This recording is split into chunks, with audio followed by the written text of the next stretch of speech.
In the heart of Argentina, in a city called Rosario, a boy was born. His name was Lionel Andrés Messi. He came into the world on June 24, 1987. Rosario is a tough city, a port city built on hard work and passion. It is a place where football is not just a game, it is a way of life. From the moment he could walk, Leo had a ball at his feet. His family was close-knit and loving. His father, Jorge, worked in a steel factory. His mother, Celia, worked as a cleaner. They did not have much money, but they had a home filled with love and a shared passion for football. His older brothers, Rodrigo and Matias, and his cousins would play in the street, and little Leo was always there, weaving between their much larger legs, the ball stuck to his foot like glue.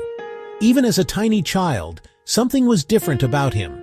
He was smaller than the other boys, quieter, more reserved, but when the ball was near him, he transformed.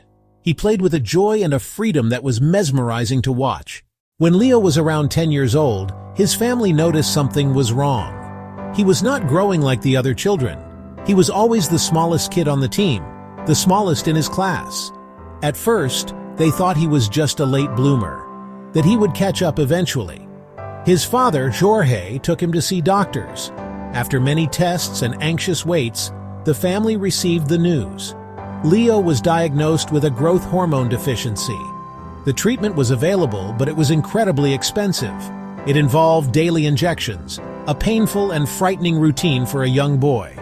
The cost was around $1,000 per month, a sum that was far beyond what a factory worker and a cleaner could afford. His club, Newell's Old Boys, initially promised to help pay for the treatment.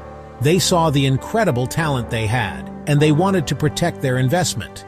But Argentina was going through a severe economic crisis at the time, and the club soon went back on their promise. Imagine being a young boy, told that your body will not let you achieve your only dream. Every night, Leo had to face this reality. He had to inject a needle into his own legs. It was a painful, lonely ritual. He would alternate between his right leg one night and his left leg the next. For a child, this was a heavy burden to carry.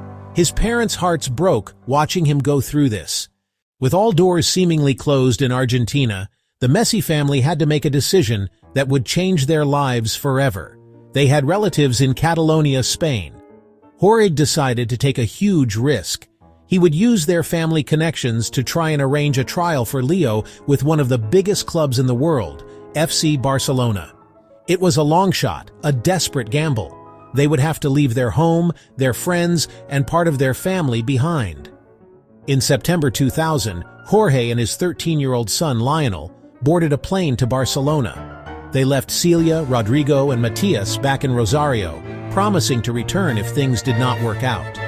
When they arrived in Spain, Leo was small, shy, and spoke with a thick Argentine accent. He felt like an outsider. The coach of Barcelona's youth teams, Carles Rexach, was the man who had the power to make the decision. He arrived late, just as the game was starting. It only took him a matter of minutes. He saw this tiny boy receive the ball, dribble past players who were bigger and older, and play with a confidence and skill that was simply breathtaking. Rexach was stunned. He knew immediately that he was witnessing something historic. At a lunch meeting in a tennis club with no official contract paper available, he grabbed a paper napkin and wrote out a promise. It was a makeshift contract stating that FC Barcelona would sign Lionel Messi and pay for his medical treatment. That napkin sealed the deal. La Masia was more than just a training ground. It was a school of football and a school of life. It was here that Barcelona's philosophy was ingrained in every young player.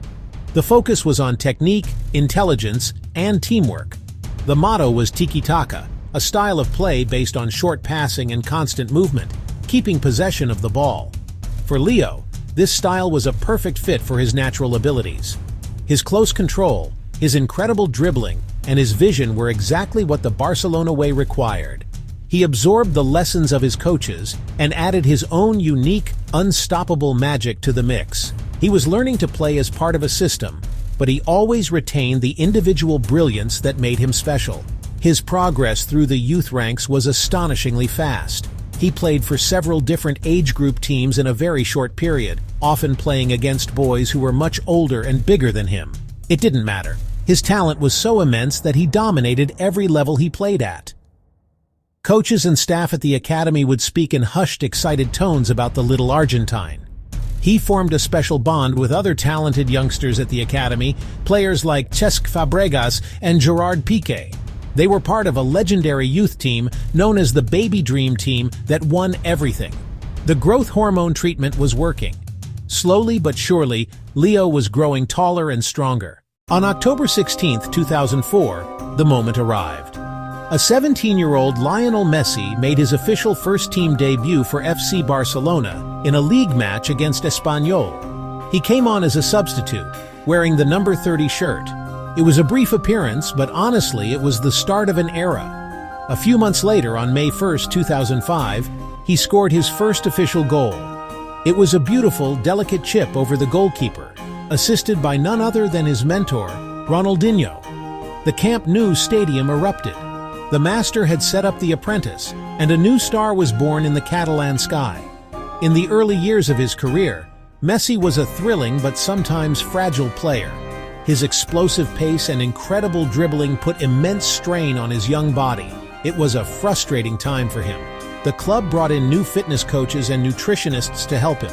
Under the guidance of a new coach, Pep Guardiola, who took over in 2008, Messi underwent a physical transformation. The 2008-2009 season was the year that Lionel Messi truly announced himself as the best player in the world. Guardiola made the bold decision to build the entire team around him. From this position, Messi was unstoppable. He scored, he assisted, and he conducted the play. Barcelona played a brand of football that was arguably the greatest the world has ever seen. They won an unprecedented 6 trophies in a single calendar year. Messi was the undisputed king of this historic team. He won his first Ballon d'Or, the award for the world's best player, in 2009. The list of Lionel Messi's achievements and records is almost too long to comprehend. With Barcelona, he won 10 La Liga titles and 4 UEFA Champions League trophies. Individually, the accolades are even more staggering. He has won the Ballon d'Or a record 8 times, a testament to his longevity and his consistent brilliance. He holds the record for the most goals in La Liga history, the most hat-tricks in La Liga, and the most assists in La Liga. One of his most memorable achievements came in the 2011 Champions League final against Manchester United at Wembley Stadium. Barcelona delivered a masterclass performance, and Messi was at the heart of it. He scored a brilliant goal from outside the box, a powerful strike that put Barcelona ahead. His overall performance was mesmerizing. He drifted past defenders as if they weren't even there.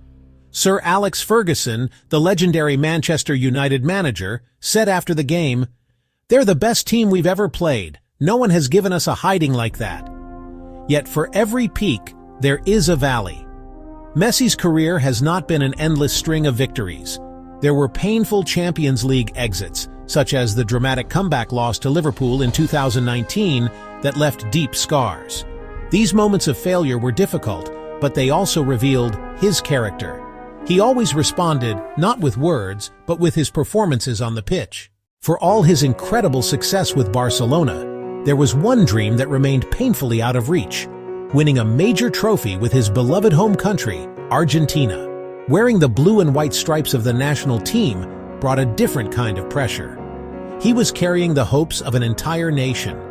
They saw him as the heir to Diego Maradona, the hero who had led Argentina to World Cup glory in 1986.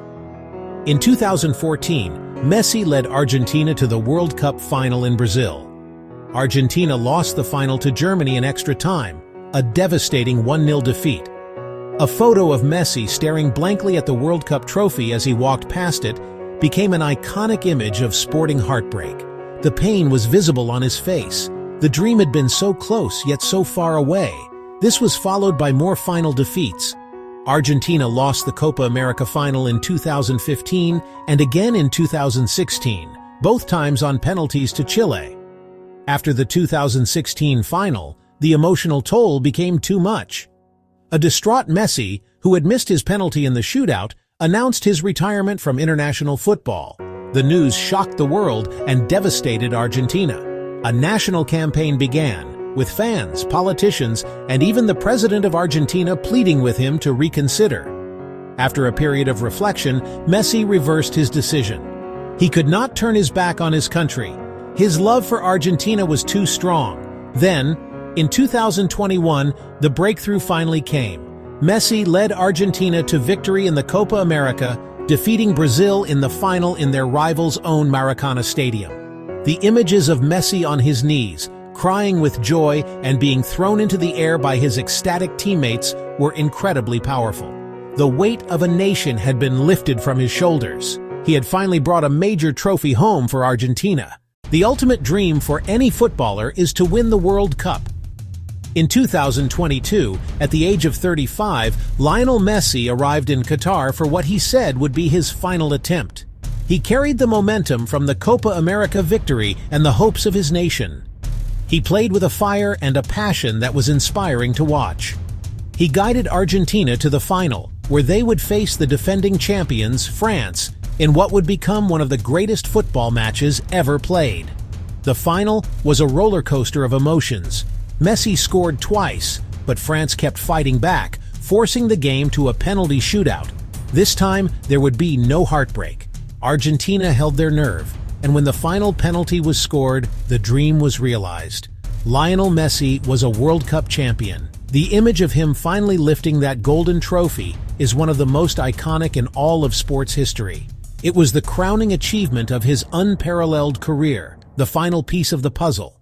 He had completed football. What does Lionel Messi represent to the world? He is more than just a footballer. He is a symbol of hope. He is the story of the small boy who was told he was too small, who faced a serious health condition, and who overcame it through sacrifice, determination, and the love of his family. He shows young people that your physical limitations do not have to define your destiny.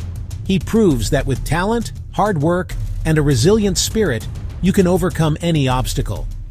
His journey from the dusty streets of Rosario to the pinnacle of world football is an inspiration to millions. His legacy is not just in the goals, the records, or the trophies. It is in the joy he has brought to people's lives for nearly 2 decades.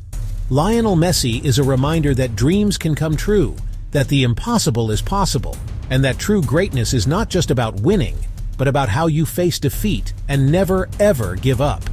His story will be told for generations, a timeless tale of a little boy who became a legend.